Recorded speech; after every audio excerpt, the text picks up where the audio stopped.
What's good, squad? It's your boy, the one and only Emma, back with another reaction video. Today we're gonna do a little something different.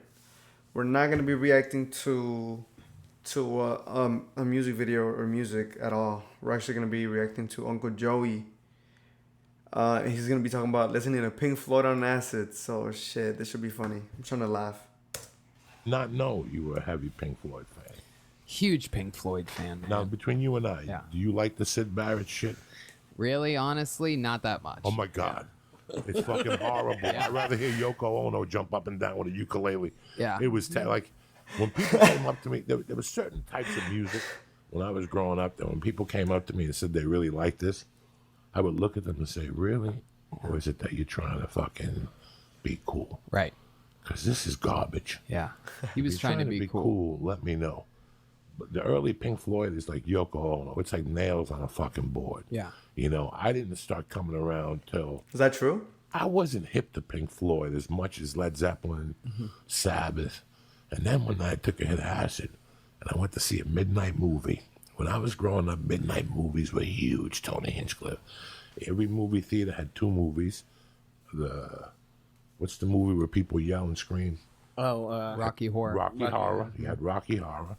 And then the other one would have a classic or a rock concert. The song remains the same.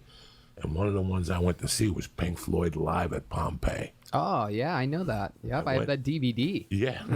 We went to... I just watched that video. If y'all haven't seen it, go check it out. It was actually badass, bro. That shit was iconic. See that in the movies, you know, on a hit of fucking acid or methamphetamine juice or whatever the fuck we did. We went in there and I remember... What type of juice? Hit of fucking acid or methamphetamine juice or whatever the fuck we did. We went in there and I remember leaving there going, there's something to that Pink Floyd. You can hear Lee, bro. But I had Dark Side of the Moon. I had Dark Side of the Moon in the 8th grade. Yeah. Because I liked the song Money. And I told Lee, I used to have the McDonald's All-American basketball poster on my wall. I had a picture of Dr. J about the slam. I had another picture of Led Zeppelin. That was a backwards picture. It was taken so everybody was opposite. So if Jimmy Page was really a righty, in the picture he was a lefty. It was the weirdest picture. It was very rare. I had that on my wall. And this kid, Vinnie Lynch, God rest his soul, took me and I took a hit of fucking blood acid. I was maybe freshman year. Jesus. I took a hit of blood acid. Savage, like bro. 5 or 6 beers and I got fucked up. And I went home and I laid down and I had the 8-track to Dark Side of the Moon. I had one of those portable 8-track players and I put dark so the thing was in my ear. Yeah. And that on the run, God. the pianos and shit. And that's the first time I really started tripping. Yep. The posters were going. I mean, that thing, you could play that for somebody who's stone sober. You got good speakers. Lee I mean, Lee it's don't like it. He used to, when he would get me really high on edibles and then bong hits, he'd put that stuff on and it's like, I understand that you say it's like made to trip. It's terrifying. It gets your... Damn, bro. He got so fat, bro. Holy shit. I understand that you say it's like made to trip. Damn. It's terrifying. It gets your heart rate going. Like, it's not, it doesn't even really sound like music to me. It's Dark not, Side of the Moon will fuck you up. is that the one with planes? Like, No, that's what the wall. one? Yeah. Oh, okay. Oh That's my the God, wall. that one's even worse. That's the wall. The wall is a psychological fucking mess. Did you listen to those things sober? Yo, should I listen to the wall? Holy shit. Oh.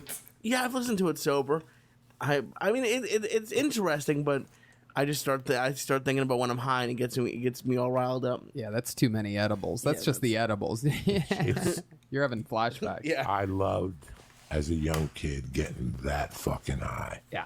and putting that on to test my wits. Well, that's how it started. That was my world. That's how it started with me in high school when I started To getting test stoned myself. with me and my buddies. I mean, that was it. It was on like Donkey Kong. And then, Pink Floyd was really the first art I ever appreciated. Pink Floyd sort of got me into Tarantino, which got me into, respecting art. It was Floyd and Tarantino. That was it when I was in high school. I remember our senior year, we had like our rivalry week or whatever, where, you hang out with the buddies and all this. And each night, everybody crashes at everybody else's house. So Wednesday's Tony's night. And I put together this whole thing where me and the buddies watched, it was Super Troopers. And then I showed them Pink Floyd matched up with Wizard of Oz. Now, back then, you had to literally have the frickin' VHS or whatever of Wizard of Oz, and you had to have a separate CD player to play the two things, and you had to match them up yourself. It's not like you can go on YouTube, you just type in WIZ and the rest pops up now, and you could watch it matched up. But that stuff matches up, and it's one of the great anomalies, one of the great mysteries to me, up there with DB Cooper and everything, is how the hell does that stuff match up? It matches up lyrically, it matches up video-wise. You've done that, right? I saw it when that shit first came out, and I was blown away. It's ridiculous. And it's not something that... It's fucking crazy. Yeah. Because, like, either they made that album knowing what they were doing and sort of like, oh, we need this to match up with Wizard of Oz. Like, why would they do that? But lyrically, time-wise, all these things for 52 minutes. You know, it ends with her putting her head to the Tin Man's heart, and it ends with that heartbeat. You know, all this stuff. And it's what the best-selling album of all time next to the Eagles' greatest hits or whatever. Yes. And then it's Dark Side of the Moon, which says a lot because, you know, they've always painted Pink Floyd, they being like, you know, whatever, media and people, as this just psychedelic band. But you ask any musician who their favorite bass player, you know, whatever is, they tell you Roger Waters, Pink Floyd, you know. And that's the thing I think with Sid. Sid got a bad reputation, I think. No wonder y'all get mad at me. Shit. Roger Waters, Pink Floyd, you know. And that's the thing I think with Sid. Sid got a bad reputation, I think, because he didn't want to play anything mainstream. And those guys are like, wanted to make money and have hits. They're like, we could have hits. Yeah, this guy's throwing forks against the wall, hitting his hand with a hammer and yelling. It was tough to listen to. When it's really weird when I speak to people who are high up in music, which is not a lot, and they say to me, well, who's your favorite guitarist? Like, I love Jimmy Page. Okay, I think Jimmy Page is brilliant. The Song Remains the Same proves it. I love Pat Benatar's guitar player. I love Randy Rhoads. But the guy that splits my heart in half with his guitar, there's been two guys, and that's David Gilmour and Eric Clapton. Yep, I'm with you on that. Both from that same fucking school of guitar playing. Yep. I could lie to you and tell you all this shit. My first experience with Pink Floyd was Dark Side of the Moon. And then I was lost in this Sabbath, Stones, Who world and whatever. And I started hanging out with this dude, and he had a shed. And he put it on fucking Animals. Okay, now, if you're high and you're not ready for Animals, it will take you fucking down. And I was groomed on Animals to the point that if my daughter's around, I put dogs on her. Yeah. If she's playing like she plays Jenga in my office on the floor, we play Jenga together, Jenga. I'll fucking put dogs on. Yeah. And when she hears the dogs barking, she reacts to me and she asks me what that is. And I tell her that there's 3 types of people in the world: dogs, pigs, and fucking sheep. Mm-hmm. You got to pick one. Yeah. You could be a pig and end up like Harvey Weinstein. He could be a fucking dog. And he just breaks it down to you. Lyrically, in the beginning, you got to be crazy. Yep. You got to have a real need. You got to sleep on your toes. When you're off the street, you got to be able to pick out the easy meat with your eyes closed. Yep. That tells you the story of life right there. Bro, I didn't realize that. What the hell? When I reacted to those songs, I didn't realize that. It's talking about people. 3 types of people. Got to have a real need. You got to sleep on your toes. When you're off the street, you got to be able to pick out the easy meat with your eyes closed. Yep. That tells you the story of life right there. If you're going to go out into the jungle, that better be your fucking moniker. Before you leave the house, that's it. It's not a fucking... He painted it out for you, you know. Yep. I don't even know what the second verse is, but I know it's like fucking... Oh, you end up with cancer, and you're fucking listening to... You're on a hit of acid. Mm-hmm. Your mind is fucking somewhere else, and this guy's telling you that if you don't attack... You know, you're going to end up with fucking dying, an old man of cancer in Florida and shit. And you're listening to this, and all of a sudden it takes this fucking guitar. This Gilmour comes in, you hear these dogs barking. And in those days, you got monotone speakers. So the speakers, the barking would come out of 2 speakers at 2 different times. It would blow your fucking brains off. So you got the lyrics, right? You got the lyrics. Got the guitar. The guitar would break your heart. The guy who's writing it is the bass player, who, and basically their rivalry, Roger Waters and David Gilmour never got along. They couldn't stand each other, but that's what fed the band. They were competing with each other. Oh, you think the bass line to Money is going to be what steals the show? Wait till you see what I go cook up in the room. I'm going to go write the guitar solo, you son of a bitch. Right? So this competition, this healthy competition, made it so that they're literally trying to steal the show. He writes Comfortably Numb. Gilmore's like, well, I'll go write the guitar solo then. They did those things separately, like sort of together, but really separately.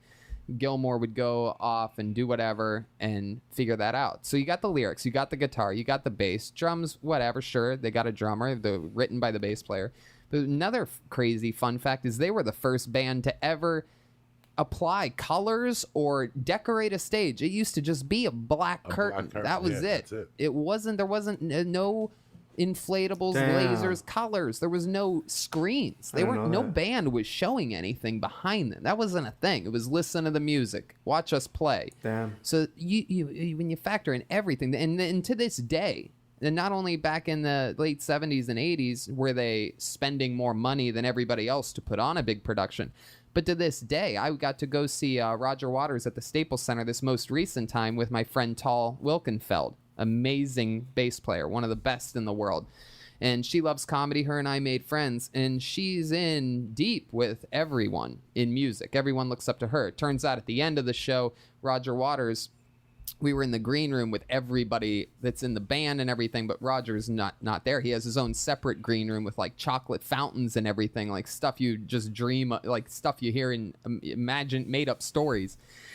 And but the point is we were so in that she ended up running into the guy, in the middle of the big Staples Center that like runs everything, because like he's like, hey, Tall, and she's like, hey, blah blah blah blah. And I listened to them, and he was telling her, like, you see that up there? That's an extra whatever it was, 15 million in speakers that they brought in, that they just have hanging from the top of the Staples Center, like extra super crazy sound that even she didn't know about. It was like inside information, basically. Like they still to this day are pushing it to blow people's minds away to shreds. Well, that was the problem why they didn't tour the wall. They did the 6 dates or in Philly or in New York, and they did the other 6 dates in because the production was too expensive. They weren't. No, I paid $15 for those tickets. That's crazy. I think the top ticket was $28, maybe $25. So they broke even on those shows. I read somewhere where they basically broke even. They couldn't tour that. It was. First off, if you watch everything made, there was a couple bands between, I say, 69 to 80, before cocaine took over this great country of ours. Everything was pretty much, every band, if you watch the videos and all that shit, even Woodstock, it's made because they assume that you're tripping. Mm-hmm. If you watch The Song Remains the Same, there's colors in there. There's sketches of him climbing up the wall and touching Aleister Crowley, and then the guitars and the fucking lights. They made shit to fuck with you. When you listen to Pink Floyd and you're on acid, is where you see the brilliance. You hear that heartbeat throughout their songs. It matches up with your heartbeat. Yeah. All their music has a heartbeat to it, a rhythm, and it matches up with your rhythm. And deep into the trip, you'll realize you're breathing.